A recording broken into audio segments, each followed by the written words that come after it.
Bonsoir à tous, c'est Monde des Arts, c'est jeudi et vous l'avez remarqué sans doute, le mois de juin est arrivé et pour les théâtres, comme pour les centres culturels d'ailleurs, le compte à rebours, eh bien il a commencé particulièrement cette année après des mois de diète, voire des années, mais enfin c'est vrai que ça fait longtemps, qui ont plongé quand même le théâtre, beaucoup de théâtres dans des difficultés financières. Le moment est donc crucial pour les directeurs et les directrices. Il faut séduire le plus de spectateurs possible pour la saison prochaine. Un grand renfort de conférences de presse, d'invitations personnelles lancées aux anciens abonnés, de toutes boîtes, de folders, de nouvelles chartes graphiques pour certains, des vidéos alléchantes sur les réseaux sociaux et j'en passe. Chacun fait finalement selon son budget, mais l'essentiel, eh bien, c'est de vendre des abonnements, entre autres. Il y a des nuances, évidemment, on va en parler dans cette émission. Enfin, c'est une garantie, en tout cas, de tenir une prochaine saison à peu près tenable. Mais est-ce que cela suffira pour ramener le public dans nos salles? Comment vendre des abonnements tout en sachant que la situation sanitaire, elle reste quand même encore fragile. Et puis comment élaborer une nouvelle saison en tenant compte des nouvelles créations, mais aussi de celles qui sont passées à la trappe dans les mois qui précèdent. On va parler de tout ça, ça fait beaucoup de questions en 26 minutes. On va essayer de mettre tout ça dans une boîte. Avec vous, David Michels. Bonsoir, David. Bonsoir. Vous allez bien? Mais bien, et vous? Très bien, merci. Voilà. Vous êtes directeur du Théâtre des Galeries. Oui. Ça s'est bien passé cette saison? Mais c'est une saison de retrouvailles avec le public, alors c'est très émouvant, oui. Vous dire qu'ils sont tous revenus, non, pas encore. Mais c'est tellement émouvant, on a un lien tellement fort avec eux. Vous les connaissez tous? Vous pourriez les citer, les nommer? On en a quand même de très nombreux, ils sont quand même plusieurs milliers, hein, donc je ne les connais pas tous toujours. Souvent ils me disent bonjour dans la rue, c'est sans doute un abonné, mais je ne suis pas sûr. D'accord. Voilà. Allez, on va faire quelques pas, peut-être 500 mètres, même pas un kilomètre pour aller du côté de la rue des Tanneurs. Hein, Alexandre Caputo, bonsoir, merci d'être là. Bonsoir. Théâtre Les Tanneurs, ça s'est bien passé, cette fin de saison un petit peu compliquée? C'était super. Ah oui, waouh, ça fait du bien de voir quelqu'un qui dit c'était super. Non, c'était super, effectivement, comme David le dit, de pouvoir à nouveau accueillir les spectateurs, que les artistes et les publics puissent se rencontrer. Et voilà, c'était une saison intense parce qu'il y avait beaucoup de spectacles. Oui, c'était parce que comme vous l'avez dit, on voulait rattraper un peu le temps perdu et donner la possibilité aux spectacles d'enfin exister. Et donc, il y avait beaucoup de propositions. Ouais. Et les publics étaient très nombreux, donc c'était chouette. On apprécie votre enthousiasme, on espère que ça va rester. Même enthousiasme du côté Duc. Bonsoir Tristan Bourbouz, Centre culturel Duc, donc c'est un petit peu différent, on en parlera. Ça s'est bien passé, première saison pour vous? Pour moi, c'était ma première saison de programmation, donc c'était une saison d'expérience, donc c'était une drôle de temporalité, puisque c'était des retrouvailles avec des gens que je ne connaissais pas encore, donc c'était quelque chose d'un peu entre deux, avec énormément d'enseignements, quand même beaucoup de public, mais très diversement et irrégulièrement répartis. Ouais. Donc de la fréquentation, mais qu'on maîtrise beaucoup moins, avec la sensation de moins bien connaître nos publics. Beaucoup d'inconnus, un peu d'ignorance. Donc c'était une saison riche, mais maintenant il faut qu'on digère, je pense, pour savoir vers quoi on peut aller, pour être certain de cette relation qui est assez mystérieuse avec les spectateurs. Mettre un petit peu de balise dans tout ça. Merci Tristan, en face de vous. Philippe Sireux. Bonsoir Philippe. Bonsoir. Et comment ça va au Théâtre des Martyrs? Ça va? Oui, on sent l'enthousiasme mitigé. Non, on parle de retrouvailles, mais n'oublions quand même pas que les conditions de fréquentation des théâtres ont été pleinement réouvertes à la mi-janvier c'était tard, quand même, de cette année-ci. Donc on ne peut pas parler d'une saison, on peut parler d'une demi-saison, avec effectivement des bonheurs réels et des bonheurs plus circonspects, va-t-on dire. On n'a pas retrouvé en quantité le spectateur ou la spectatrice. On l'a par contre retrouvé en qualité, oui. En tout cas, il y a des spectateurs et des spectatrices à Bruxelles qui ont du plaisir à reprendre le chemin des théâtres et aussi des cinémas. Il faut s'en féliciter. Mais j'ai le sentiment que nous ne sommes qu'au début du chemin des retrouvailles dont parlait Alexandre. Alors, il y a des moments particuliers où il y a des rendez-vous qui fixent tout à coup une intensité de spectateurs, mais il y a aussi, pour des spectacles plus... comment dire ça j'aime pas le mot pointu, mais des spectacles un peu plus délicats dans l'accès, qui trouvent moins facilement leurs spectateurs. Ça, je pense, réellement. Voilà. Les gens ont besoin, et c'est tout à fait normal, à la fois des terrasses et de divertissement. Ils ont besoin de penser à autre chose. On voit d'ailleurs aujourd'hui, sociologiquement, que les vacances vont connaître un boom énorme en préparation de voyage. C'est trop tard. Ouais. Donc, je ne suis pas sûr que ce soit les salles obscures qui soient la première destination. Voilà. Ouais. Mais enfin bon, il y a toute une année qui va arriver à partir de septembre, on va en parler. On va parler des abonnements parce qu'en ce moment, on reçoit tous dans nos boîtes aux lettres et sur nos réseaux sociaux des invitations à vous abonner. Il y a aussi des vidéos, même alléchantes. Il y en a qui ont plus de moyens que d'autres, ou en tout cas qui mettent plus de moyens. Regardez celle-ci, elle est signée Atelier Jean Villard.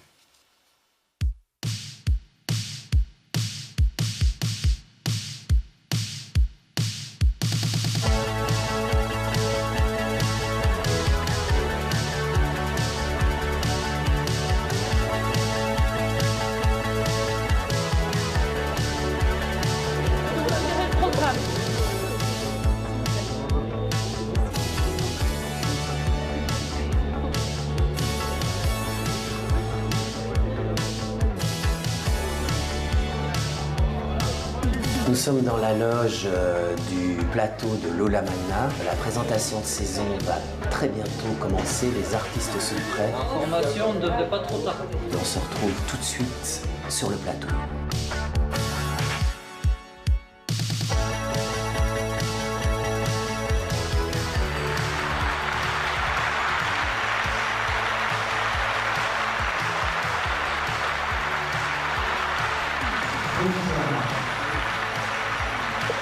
Merci d'être là.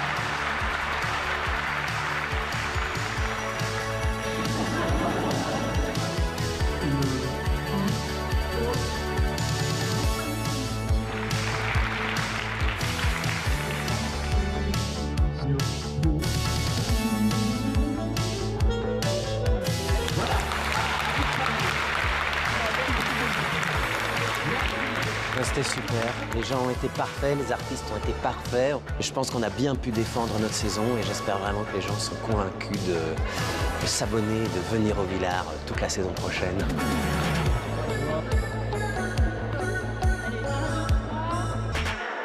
Le Villard. Voilà, et on salue Emmanuel de Coninck, et on s'excuse, c'est plus l'atelier Jean Villard, on dit le Villard. Là, il y a carrément une mise en scène, on voit le directeur de théâtre qui se met en avant, même s'il est aussi comédien. Ça vous fait sourire ou pas? On a l'impression qu'il faut y aller, quoi. Faut convaincre les gens. Je sais pas, je vous ai vu sourire quand même pendant la vidéo, David.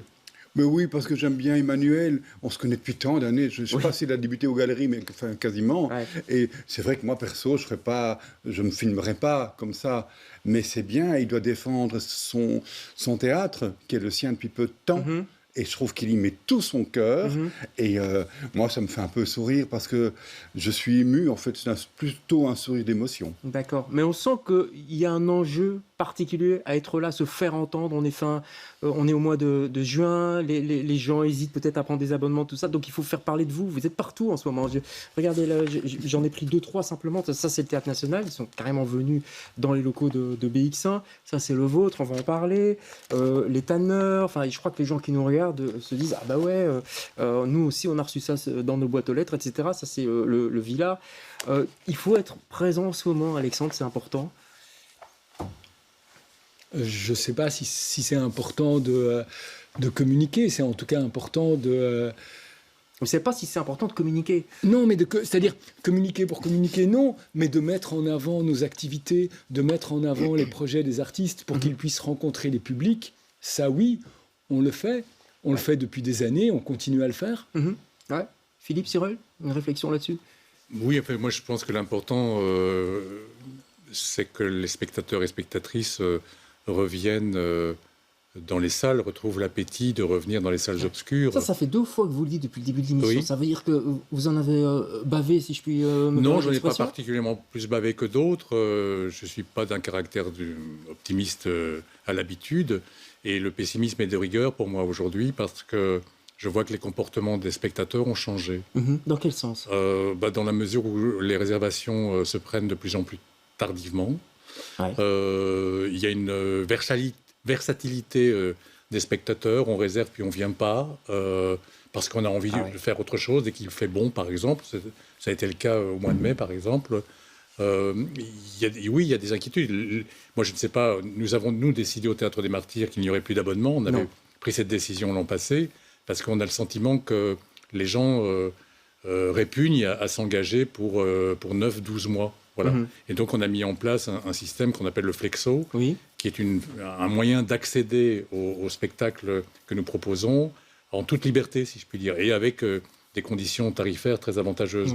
Mais, plus de souplesse, quoi. Plus de souplesse. Encore une fois, je pense que tous autour de la table, on peut prendre peu ou prou l'adage de Bertolt Brecht qui disait, en fait, il faut tenter d'élargir le cercle des connaisseurs. Les connaisseurs étant les spectateurs. Oui, je crois que c'est ça qu'il faut faire, quoi, de favoriser l'accès et le lien, comme le disait Alexandre, le lien entre les artistes d'un côté et les spectatrices et les spectateurs de l'autre. Ça voudrait dire quoi? Que ça coince un peu les abonnés? C'est un peu toujours les mêmes? Tristan, je ne sais pas, vous n'êtes pas là depuis longtemps, effectivement, à Uccle, mais il faudrait ouvrir plus. Bon, chez vous, il y a des abonnements? Oui, nous, on a des abonnements. D'ailleurs, c'est toujours une histoire, un abonnement. On a eu un abonnement, donc le lieu existe depuis 1958. Et il y a un abonnement qui s'appelle Omni Théâtre, qui existe depuis 1958. Donc, c'est aussi un certain lien. Alors, ça n'a pas évolué. Enfin, je veux dire, c'est la même formule. Non, alors, on a beaucoup réfléchi à est-ce qu'on change ou pas cette année. Et on s'est dit, il faut marquer quand même un changement. Donc, on a tourné autour d'une quinzaine ou une centaine de noms possibles. Et on a décidé de l'appeler Néo, puisque finalement, c'était uniquement l'idée de changer qu'on voulait traduire. Le concept est le même, c'est 7 spectacles, des spectacles avec des très grands metteurs en scène ou des très grandes comédiennes, Vanessa Paradis, Georges Lavaudan. Bon. Donc ça, c'est un bloc auquel les spectateurs peuvent... Voilà, on achète, on souscrit à ça. Mais profondément, ce que je pense, c'est qu'on essaie de raconter une histoire avec un abonnement. C'est aussi créer un sentiment de familiarité.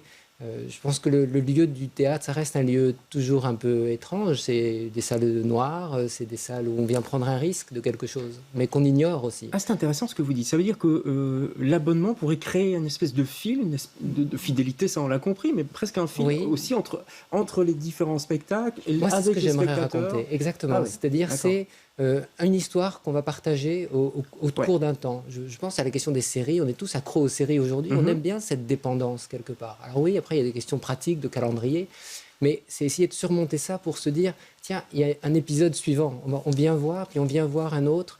Et ce que j'essaie de composer, ce qu'on essaye avec c'est une équipe aussi, un théâtre, c'est cette sorte de jalon qu'on va baliser. C'était l'idée de notre motif de saison, c'était une tour de Babel qu'on a commandé. Vous là pour l'instant, une graphiste, c'est Maria Timofeeva. Et les Babel, pour moi, c'était ça, on construit ensemble quelque chose, avec les risques qu'on sait autour de Babel. Ça a mal fini quand même. Hein. Voilà. David, c'est intéressant. Moi, j'avais pas pensé à ça en préparant l'émission, qu'un abonnement pouvait créer comme ça une histoire. Qu'est-ce que vous en pensez? Parce que là, pour le coup, le Théâtre des Galeries, c'est vraiment un théâtre d'abonnés, non? Ah non. D'accord. Je suis désolé. Vous avez tout faux, David Courrier. Je ne me permettrai pas de dire ça. Attends, l'abonnement correspond à 50% de nos recettes. D'accord. Les autres 50%, c'est la vente des places. Donc les gens ont le choix. Le privé complet, je précise quand même. Hein. Vous, c'est les recettes. Hein. Les rentrées, c'est les recettes. Vous avez un peu de subsides, mais... Oui, non, on a des subsides. Oui, bien sûr. Sinon, j'ai la ministre qui va avoir des coups de fil. Non, on a quand même des subsides qui représentent 24% du budget. Bon, 24%, ok. Tout le reste, c'est la vente des places. Ouais. Alors, il y a un lien historique avec les spectateurs. Anecdote, je vais aller très vite. Il y a peu de temps, on avait un auteur dans la salle qui était venu voir son spectacle il y a 3 semaines. Auteur français. Il se fait que chez nous, dans la pratique, j'ai instauré il y a une trentaine d'années, pour l'abonnement, pour répondre au sujet de votre émission, ce qui est de passer devant le rideau en fin de saison, pendant 1 mois, et d'expliquer la saison. Chacun ses moyens, chacun ses habitudes. Mais ça a créé un lien dont parfois je ne me rends plus compte. Et ce spectateur, cet auteur me dit, David, mais ça à Paris, c'est inimaginable. Ah bon? Pourquoi? Il dit, tu arrives et les gens applaudissent. Mais je dis, mais ça fait 30 ans qu'ils me voient, c'est bon. Mais non. Mais oui, il dit, et en plus, il te pose des questions. Mais oui, je leur réponds. Il dit, ça, on voit que ce n'est pas la première fois que tu le fais. Hein. Voilà, chez nous, il y a un rapport, je dirais, presque humain avec l'abonné. Ouais. Familial Oui, mais oui, je préfère le mot familial, vous avez raison. Ouais, mais c'est vrai, on le sent. Sauf que cette famille a peut-être été un petit peu secouée. Comme tout le monde. Et on va voir si ça va aller mieux. Alors, les abonnements, le fait de demander des abonnements déjà maintenant pour la saison prochaine, c'est peut-être aussi de se faire une petite trésorerie, parlons concrètement, non, une trésorerie qui arrive tôt, quoi, qui arrive avant le début de la saison. Alexandre. Au Tanner, il y a des publics très très diversifiés, très jeunes, plus âgés, de tous horizons. Large, ouais. Oui, et donc il y a des comportements très très différents. L'abonnement, ça permet à des personnes qui ont par exemple des enfants, qui doivent prendre un baby-sit, s'organiser à l'avance, de planifier les choses. C'est juste. Quand d'autres préféreront, réserver à la dernière minute, comme le disait Philippe. Et voilà, je pense que ce qui importe, c'est que nous, on soit souple et qu'on propose au public des modes d'accès qui lui conviennent. Et je pense qu'il y a des modes différents pour chaque personne. Ouais. Et à chacun d'inventer son lien avec le théâtre. Nous, ce qui est important, en tout cas, ce qu'on fait depuis 3 ans maintenant, c'est d'essayer que le théâtre Les Tanneurs soit vraiment un lieu de vie. Mm-hmm. C'est-à-dire qu'on soit ouvert, que les personnes puissent dîner là, rester avant, après le spectacle, qu'ils puissent venir travailler en journée, que ce soit vraiment un lieu où on se sent bien et où on ne vient pas juste voir un spectacle, mais où on reste avant et après pour partager son émotion, partager sa réflexion. Beaucoup de théâtre font quand même au public, au national, oui, je Martyr. Au Martyr, oui. Bien sûr. Donc ça, c'est une autre façon de peut-être concevoir le théâtre. Je voudrais quand même qu'on revienne sur cette histoire de trésorerie, parce que ça, vous y échappez avec votre système Flexo. Alors, il n'y a pas d'argent qui tombe. Nous venons de faire de la présentation il y a à peu près une dizaine de jours. Parterre complet, très, très joyeux, très désireux. Voilà, ça fait plaisir. Et à partir de là, les gens achètent déjà des flexos, réservent des places, mais on a supprimé la contrainte de l'abonnement. Voilà. Mais non, ça, comment dire, ça réserve d'ailleurs, ça m'étonne. Franchement, on propose 18 rendez-vous, on a cherché, comme le slogan le dit, à convaincre qu'on pouvait, au sein d'un même théâtre, proposer des projets très, très hétérogènes, me méfiant très fortement de l'intégrisme et de l'intégrisme programmatique également. Et on sent en tout cas l'intérêt des gens. Hier soir, on a fait ça en direction des professeurs, et les professeurs présents étaient très désireux de collaborer avec nous, mais en venant avec des demandes qu'on n'avait pas rencontrées jusqu'à présent. Par exemple, ouvrir les répétitions, créer des ateliers d'initiation avec eux. Et ça, c'est pour nous très enrichissant et très prometteur. Excusez-moi d'être pragmatique ce soir, mais est-ce que les abonnements, ça rassure ou ça peut rassurer vos subsidiants, je ne sais pas comment appeler ça, par exemple la commune d'Uccle pour le centre culturel, ça les rassure de se dire ah bah ouais quand même ça va, il y a de l'argent qui rentre, tout va bien. C'est certain. Donc le centre culturel d'Uccle, il n'est pas reconnu encore ni subsidié par la Fédération Wallonie-Bruxelles, c'est en cours d'évolution et on va sans doute avoir une très bonne nouvelle cette année, donc on croise les doigts. Sans doute.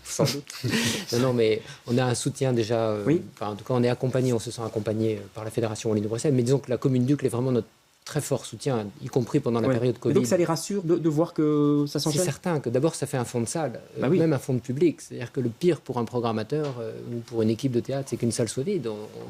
On a envie de partager le bonheur qu'on a eu à voir un spectacle. Donc c'est certain que d'être certain d'avoir ne serait-ce qu'une moitié de salle avant même que les choses aient commencé, on a une sorte de sécurité morale ou psychologique. Donc on peut se consacrer à d'autres choses, on peut rentrer dans le détail, dans la finesse.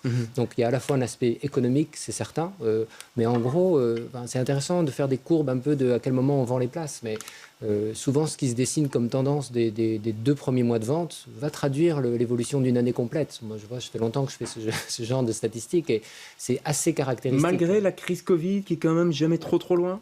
Ça a continué de marcher quand même avec une courbe qui monte très fort puis qui s'atténue petit à petit au cours de l'année. Parce que ce que vous m'avez dit en préparant l'émission, c'est qu'il y a quand même, il y en a pas mal qui sont partis dans les abonnés réguliers, si je puis dire. Et comme dans beaucoup de secteurs, par la force des choses. Mais ce qu'il y a de magnifique, c'est ce que j'expliquais tout à l'heure, et c'est que maintenant, ce sont nos spectateurs réguliers abonnés qui viennent par Internet ou carrément physiquement au théâtre avec des nouveaux abonnés. Des amis. Et je leur ai dit, lors de mon annonce tous les jours, je vous nomme officiellement ambassadeur du Théâtre des Galeries. Ils ont une petite réduction, non ? Non, c'est pas le genre de la maison et Non, je trouverais que ça manquerait un peu d'élégance. Je vous taquine. Mais non. Et en fait, ils ont accepté cette mission. Ouais. Et au départ, je ne dirais pas le contraire. Le réabonnement était calme. Je ne vais pas vous mentir. Donc l'inquiétude que ça génère. Et puis depuis 3 semaines, il y a un engouement. Et j'ai dû prendre une personne en plus à la location, tellement il y avait du monde. Ouais. Donc je crois que les gens ont envie, comme disait Philippe, malgré parfois d'autres plaisirs plus faciles, mais de revenir au théâtre, de revenir au cinéma, moins qu'avant, on est bien d'accord.